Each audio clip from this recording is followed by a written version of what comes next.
Salut à tous. C'est une histoire sordide que je vais vous raconter aujourd'hui. Une histoire qui a profondément marqué les Camerounais de cette génération et a surtout ébranlé les valeurs. La génération actuelle ignore ce qui s'est passé à Yaoundé, la capitale camerounaise, dans la nuit du 29 janvier 1983. En effet, l'affaire Dikoum a profondément ébranlé la société camerounaise durant cette décennie 80. En apparence, les Dikoum étaient une famille idéale, menant une vie paisible et rangée. Le couple parfait, une femme attentionnée, un mari adorable, des enfants heureux. Monsieur Dikoum Vincent, âgé de 37 ans, était cadre de banque, directeur de la Cambank. Un homme brillant, rigoureux, ambitieux et surtout un travailleur acharné.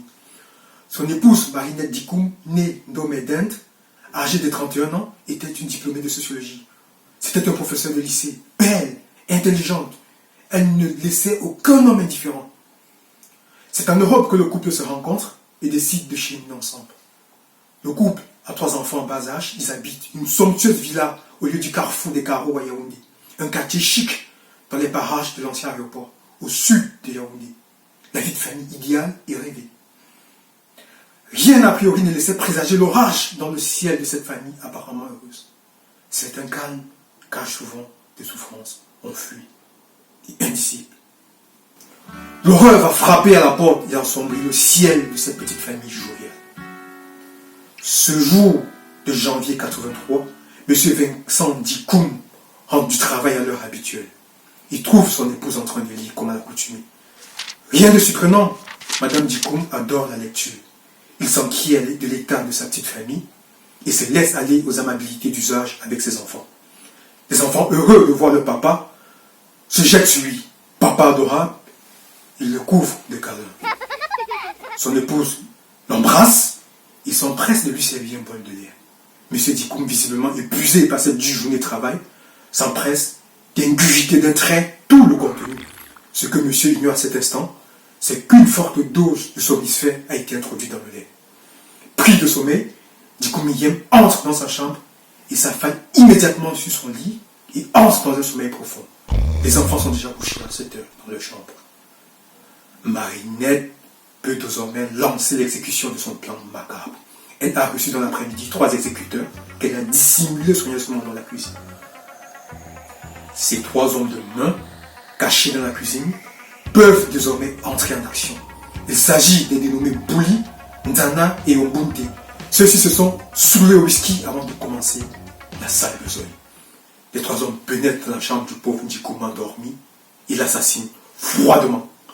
Par respect pour la famille et pour la mémoire du défunt, on ne donnera pas d'ici les détails de ces crimes macabres. Pendant ce temps, Marinette est au salon en train de lire un traité sur la sociologie, en attendant l'exécution de son mari. Le forfait commis, il faut se débarrasser très rapidement du corps. Il faut faire vite. Le corps de Dikoum Yem est emballé et chargé dans la malle arrière de son véhicule. Son épouse Marinette prend le volant pour aller jeter le cadavre de son mari. Elle est accompagnée de ses 3 complices. Elle fait escale au quartier Imana pour récupérer son amant diabolique. Oui, Marinette Dikoum a un amant. Les conjurés iront jeter le cadavre de M. Dikoum dans le fleuve Salaga. Notons ici que le corps est soigneusement attaché à une pierre avant d'être jeté à l'eau, ce afin d'éviter qu'il ne remonte en surface. De retour de leur expédition morbide, le groupe se rend dans un bar pour fêter, célébrer la réussite de cette opération. Pas de nouvelles de M. Dikoum. Sa famille non plus n'a pas de ces nouvelles. L'alerte générale est lancée. La police est alertée et dès le lendemain même, les fins limiers de la police passent à l'action. Un crime n'étant jamais parfait, les assassins ont laissé plusieurs indices qui vont permettre à la police de les confondre. Le chef de brigade de la police judiciaire du centre-sud, Bitkoum Clément, et l'inspecteur Sek mènent l'enquête. Les premiers indices tombent. Le lendemain du crime, le boy de la maison affirme avoir trouvé la baignoire remplie de sang et relève aussi avoir trouvé des draps ensanglantés. La coiffeuse interrogée affirme avoir été intriguée par la coiffure très poussiéreuse de Madame Dikoum. Le gérant du bar du coin affirme avoir reçu Madame Dikoum en compagnie de plusieurs hommes. Et visiblement, il célébrait la réussite d'un événement. C'était la fête. Devant ce faisceau d'indices concordants contre elle, Marinette passe aux aveux et reconnaît être l'instigatrice de l'assassinat de son époux. Elle fond en larmes et dévoile tout. Mais pour se dédouaner, elle essaie de jouer le rôle de l'épouse bafouée et déclare que le mobile de son acte est une histoire ancienne entre son époux et elle. Celui-ci, dit-elle, avait une maîtresse avec qui il a dilapidé tout l'argent du couple, 31 millions environ, et il a fait un enfant à cette dame. Le véritable mobile du crime est tout autre. Elle a tué son époux pour pouvoir filer le parfait amour avec un certain Ambambandji Richard, militaire, ses chef, vivant à Bafang. Elle indique à la police où se trouve le corps de son époux. Il faut à présent repêcher le corps perdu dans le fleuve. Une brigade des hommes grenouilles des forces navales basées à Douala est mise en mission spéciale. Il faut à présent mettre la main sur les complices du meurtre. Des messages d'appel à témoins et des photos avec l'indication Wanted sont affichés un peu partout et diffusés à la une des Cameroun. Le cadavre est repêché après 3 jours. 2 exécuteurs sont arrêtés. Cependant, l'amant Ambambandji et notre exécuteur Jean-Pierre Ombouté sont toujours en cavale. Ils sont en cavale. Ils seront arrêtés 8 semaines plus tard en République centrafricaine et extradés au Cameroun. Madame Dikoum est traînée à l'hôpital central de Yaoundé pour procéder à l'identification du cadavre de son mari. Une foule survoltée, prête au lynchage qui attend. Les femmes étaient comme hystériques de rage, trahies, bouleversées. Elles hurlaient la colère. Elles parlaient de trahison qui va ruiner la confiance au sein des ménages. Sacrilège. Comment elles pu commettre un tel crime? Marinette Domé sera jugée et condamnée en juillet 1984.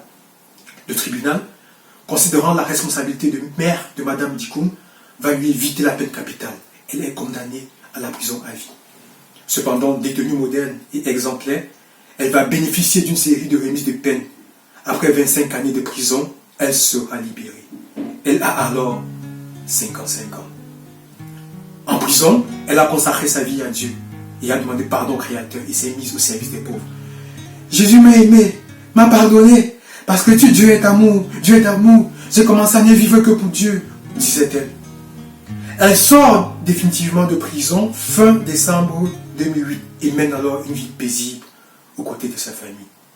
Écoutons ses premières déclarations à la presse à sa sortie de prison.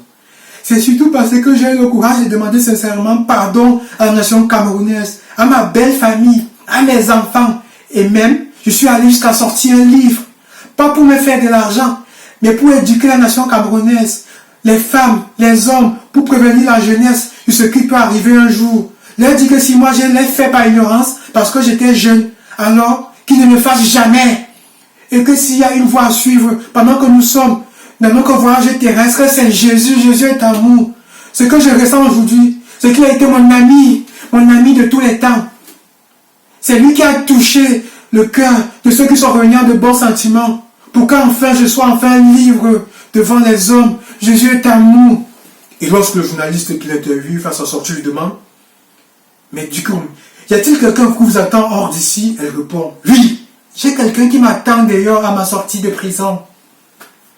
Au début des années 2000, l'écrivain Charles Ateba Ehene est allé à la prison de Fou, rencontrer les exécuteurs du crime crapuleux. Il les a interrogés et en a fait un livre. Affaire Dikoum, entretien avec les accusés. Cette affaire a profondément bouleversé les valeurs au Cameroun et a même inspiré plusieurs autres crimes sordides. On notait alors une flambée de ce type de meurtre au Cameroun en cette année 83. Citons quelques cas parus dans la presse. Lekié, crime à Etam Kouma, un mari exécuté par son épouse à coups de machette. Drame à Etoudi, elle blesse mortellement son mari. Dans l'un des cas cités, Madame Elie, la meurtrière, avait suivi son mari dans un bar et au cours d'une dispute qui s'était déclenchée dans le bistrot, Madame Elie avait alors dit publiquement à son époux, je vais te tuer, tu vas voir. Pour aller jeter le corps de son mari dans la Sanada, Madame Dikoum avait utilisé une voiture de luxe. Quant à toi, je ne te donnerai pas cet honneur-là.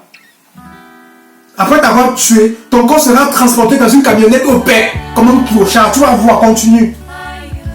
Après les paroles, elle était passée à l'acte et a tué son mari. Meurtre avec préméditation inspiré de l'affaire Dikoum. Souhaitez-vous savoir ce que sont devenus aujourd'hui Marinette Domé et ses complices? La suite au prochain épisode. Harold Ketch raconte. En attendant, abonnez-vous à notre chaîne YouTube et suivez-nous sur notre page Facebook. Si vous avez des éléments d'information à partager avec nous sur cette affaire, alors contactez-nous. À très bientôt.